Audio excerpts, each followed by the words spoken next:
Oak City Move is a podcast on WKNC's 88.1 FM HD1 Raleigh where we highlight people and organizations creating positive change in the Triangle and beyond.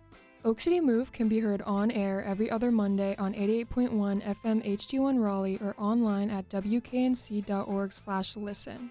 For episodes and more information, go to our blog at blog.wknc.org or follow us on SoundCloud at WKNC881. Hello, WKNC 88.1 Raleigh. The song you just heard was Sweaty Linen by Surf Ninja 3. I'm Sophia Magnanini, your host, and you're listening to Oak City Move. Today we are joined by some very special guests, CJ Jones and Destinee Wormack, who are here to talk about their research as well as the upcoming African American Cultural Research Symposium coming up. If one of you guys just want to start off by saying what this symposium is about and also talk about your research.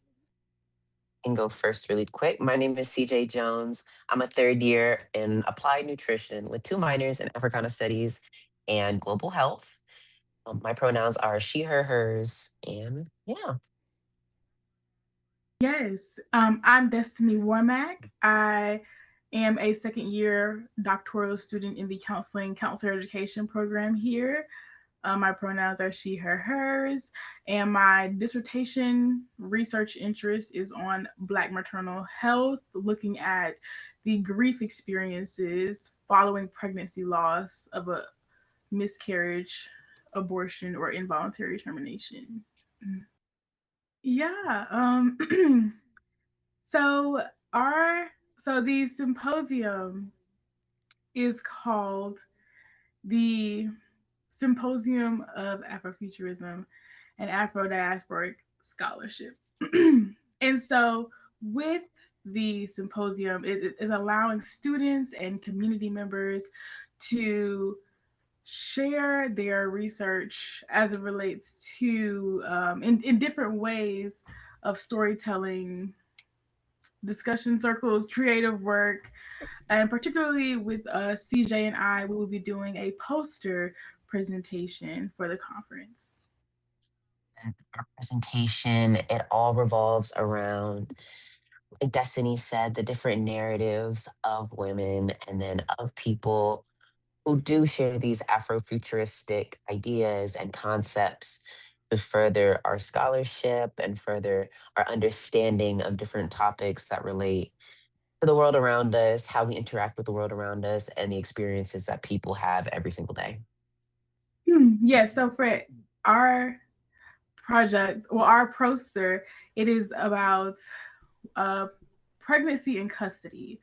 We're looking to fill those research gaps as relates to women of color that are incarcerated in these prison systems, and what their maternal health outcomes are looking like in bringing life into the world, if they are even able to bring life and it's not leading to miscarriage or any other traumatic birth experience.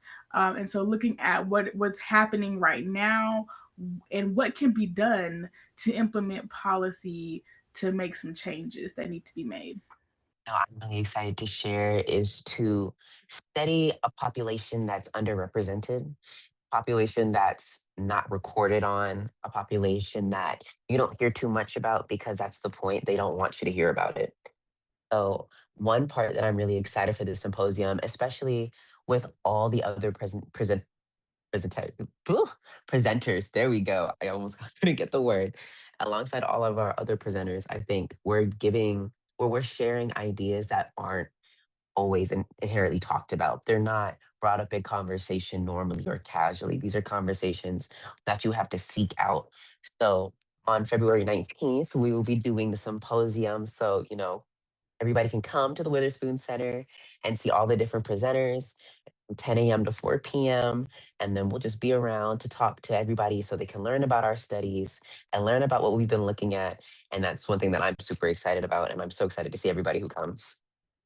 No, that's extremely exciting, especially like you were saying, this isn't something that it's really people search out. It's something that has to be brought up. And it's so important that you guys are doing that because then it kind of paves the way for others and for more research to come for this topic. Is the symposium just for students, or is it other outside people or faculty?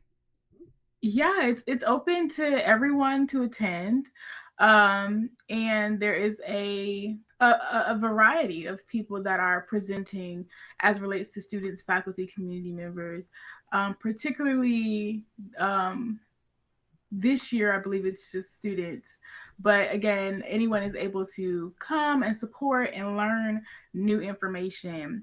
And then following the symposium, we do have a graduate student mixer happening at 5:30 at the 1887 Bistro in Tally Student Union. If anyone is interested, food will be provided. It's an opportunity to network and connect with alumni, with current grad students, and we are also hoping to get alumni and grad students not just from NC State, but across North Carolina if possible too. So yeah, we are very excited about that piece as well. Bringing everyone together, opening it up to the public is also just really, really cool and important that what you guys are doing that, as well as the mixer. Shout out 1887 Bistro, but it's just a great opportunity for so many people to and discuss and network, especially about very important topics that are very needed during this time that we are in. Is there anything else that you guys would like to say? I think we've pretty much summarized everything. And if you want to learn more, how about, I think everyone should come on out and see what we have to say and what everyone that's presenting has to say and what they're, because there's a lot of interesting topics happening. And so we're thankful to be in the number, and we hope to see everyone there. So again, thank you so much for the opportunity to interview Yes. us today. Yeah. Yeah. Oh, yeah, of course. Thank you guys so much for coming on and talking about this. And I bet that the symposium is going to be really, really cool. No, it definitely will be. And, the symposium isn't the only place that you can build that imagination and scholarship and those networks. The African American Cultural Center has so many programs to offer for everybody to come and explore and learn something new every day. So don't let the learning stop there. Come to our symposium and then come and join us for all the other things that the AACC has to offer. Yes. That's awesome. Yes. And then also too, if we're gonna to shout out to the AACC as well, because we do also have a VIP program. So any students looking to volunteer, get intern or practicum hours, you can do that with our center as well. So we already have about good handful of students participating, volunteering on and off campus, um, building their resume, making connections, and most importantly, serving the community. And so everyone should be aware of that. And if you're interested, definitely sign up on our website. Yes. I just wanted to thank you guys so much for coming in and talking about the symposium, about your research, and also about the cultural center. It's really important what you guys are doing, and it's also just so cool and interesting.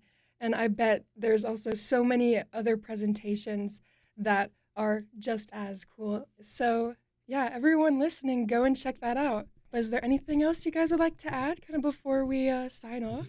No, thank you for the opportunity. This was great, and it's great to talk to you. Hopefully, there will be more opportunities in the future. As we come up to the end of the episode, I just want to thank you all for listening, and I really, really hope you guys can go and check out the symposium. I know I probably will, as well as just the cultural center itself. Just really amazing people all throughout, and especially at the symposium, the research there is going to be so, so cool. The different projects, the different people. So I just really, really suggest that you guys go and check that out. But thank you all for listening to Oak City Move. Once again, I'm your host, Sophia Magnanini.